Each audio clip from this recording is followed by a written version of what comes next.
दोस्तों आज जैसा कि आपने देखा कि आईपीएल ऑक्शंस 2024 का एक्शन सुबह में बहुत ही धमाकेदार अंदाज में शुरू हुआ और एज एक्सपेक्टेड ऑस्ट्रेलियन प्लेयर्स जो थे उन्होंने काफ़ी डोमिनेट किया। सबसे पहले पैट कमिंस जो है उनको 20.5 यानी कि 20.5 करोड़ में सनराइजर्स हैदराबाद ने ख़रीदा और उसके बाद मिशेल स्टार्क को शाहरुख खान की जो टीम है कोलकाता नाइट राइडर्स उन्होंने मोर देन 24 करोड़ में ख़रीदा। पहली मरतबा ऐसा हुआ है कि किसी भी प्लेयर को 20 करोड़ से ज़्यादा 20 करोड़ या उससे ज़्यादा रुपए में ख़रीदा गया हो और ये दोनों ही इस मरतबा ऑस्ट्रेलिया के थे which is expected because Australian जो टीम है वो वर्ल्ड कप विनिंग टीम है। इन दोनों का परफॉर्मेंस बहुत ही अच्छा था और सारे ही लोगों का अच्छा था तभी टीम जीती थी। लेकिन और एक तीसरे जो खिलाड़ी हैं ट्रेविस हेड जो ऑस्ट्रेलिया के हैं उनको भी सनराइजर्स हैदराबाद ने आई थिंक 6.7 करोड़ में ख़रीदा। ये तो था कि ऑस्ट्रेलियन क्रिकेटर्स ने डोमिनेट तो किया ही है, लेकिन एक चौथा ऑस्ट्रेलियन क्रिकेटर है जो सोशल मीडिया के कॉन्वर्सेशन को डोमिनेट कर रहा है, वो है डेविड वार्नर। डेविड वार्नर आपको पता है कि 2014 से वो सनराइज़र्स हैदराबाद के साथ एसोसिएटेड थे। उसके बाद सनराइज़र हैदराबाद के साथ इनका पंगा हो गया 2021 में और इनको कैप्टनसी से ड्रॉप कर दिया गया, बल्कि इनको टीम से ड्रॉप कर दिया गया। और इन्होंने पब्लिकली इनके जो भाई हैं स्टीव वार्नर उन्होंने काफ़ी स्केरिंग पोस्ट लिखा था 2021 में जिसकी हमने रिपोर्टिंग भी की थी उसकी। और सबको यह हैरानगी इस बात की थी कि ये वो क्रिकेटर है जिसने 2016 में अब तक सनराइजर्स हैदराबाद एक ही मरतबा आईपीएल ट्रॉफी जीती है, वो 2016 में, और उसके कैप्टन थे डेविड वार्नर। तो ऐसा क्या हो गया कि अचानक डेविड वार्नर को न सिर्फ कैप्टनसी से हटाया गया बल्कि उनको प्लेइंग 11 से भी ड्रॉप कर दिया गया। तो एक बड़ी कंट्रोवर्सी हुई थी 2021 में। बहरहाल ये तो बात 2021 की थी, उसके बाद वो टीम छोड़ करके वो चले गए, वो दिल्ली कैपिटल के साथ उन्होंने ज्वाइन कर लिया। लेकिन आज जिस वजह से जो कंट्रोवर्सी खड़ी हुई है वो ये कि डेविड वार्नर अपने इंस्टाग्राम पोस्ट पे जाते हैं और वो कहते हैं कि मैं ट्रेविस हेड को मैं कॉन्ग्रेचुलेट करना चाहता था उनके पोस्ट को शेयर करते हुए, लेकिन मुझे ये पता चला उस वक्त वो उनको रियलाइज़ हुआ कि सनराइज़र हैदराबाद ने उनको ब्लॉक कर दिया है। मतलब ये बड़ी ही हैरानी की बात है कि एक फॉर्मर टीम जिसके साथ आप एसोसिएटेड रहे हैं उसकी इतनी बड़ी सक्सेस का आप हिस्सा थे, बल्कि उस टीम को अगर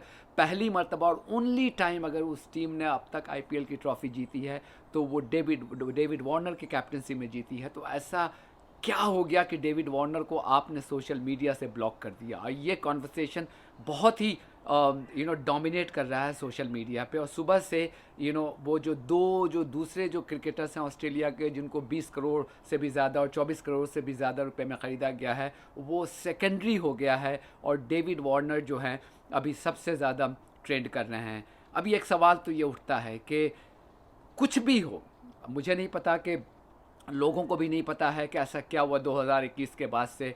डेविड वार्नर ने पब्लिकली कभी भी सनराइजर्स हैदराबाद के को क्रिटिसाइज़ नहीं किया और बल्कि वो छोड़ करके भी चले गए। इसके बावजूद भी उन्होंने अपने कॉन्डक्ट को हमेशा से बहुत ही अच्छा रखा है और कभी किसी कंट्रोवर्सी में पड़ते नहीं हैं। वो वर्ल्ड कप में आपने देखा होगा कि जब भी आए मौके पे इंडियंस में बहुत पॉपुलर हैं वो, और वो जब भी उन पे कैमरा जाता था या किसी की मोमेंट्स पे तो वो जो अल्लू अर्जुन का जो पुष्पा का जो सॉन्ग है वो उसका जो पोस्चर वो ऐसे करते थे वो, और लोगों में इंडियंस में बहुत ही पॉपुलर है, इंडियंस उनको बहुत पसंद करते हैं।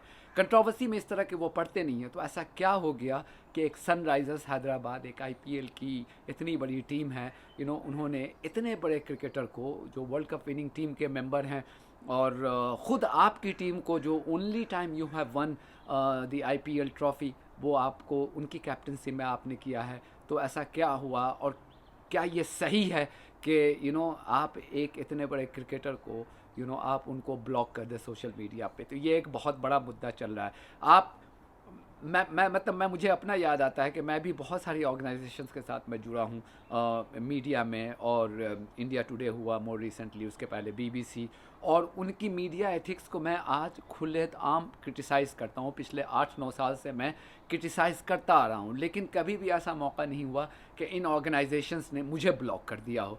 और मेरा रेपुटेशन और स्टेचर उतना बड़ा है नहीं ग्लोबल लेवल पे जितना डेविड वार्नर का है।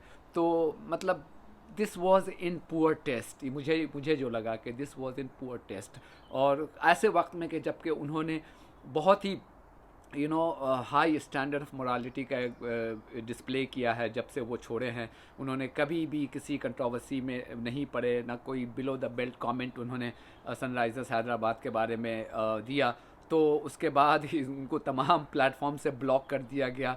आई mean this is childish, to say the list, this is very very childish. बहरहाल ये एक्शन तो शुरू हुआ है आज वो ऑक्शंस का, और उसको आप देखें कि किस तरह से वो आगे बढ़ेगा। लेकिन जो भी हो, मेरी जो पर्सनल राय थी कि पैट कमिंस को 20 करोड़ दिया जाना कुछ ज़्यादा था। मतलब मैं अगर आईपीएल टीम, किसी आईपीएल टीम को या सनराइज़र्स हैदराबाद को अगर हिट कर रहा होता तो मैं कभी नहीं देता। बावजूद इसके कि मैं खुश हूँ कि किसी प्लेयर को इतना पैसा मिला है, इट्स वेरी हार्टनिंग।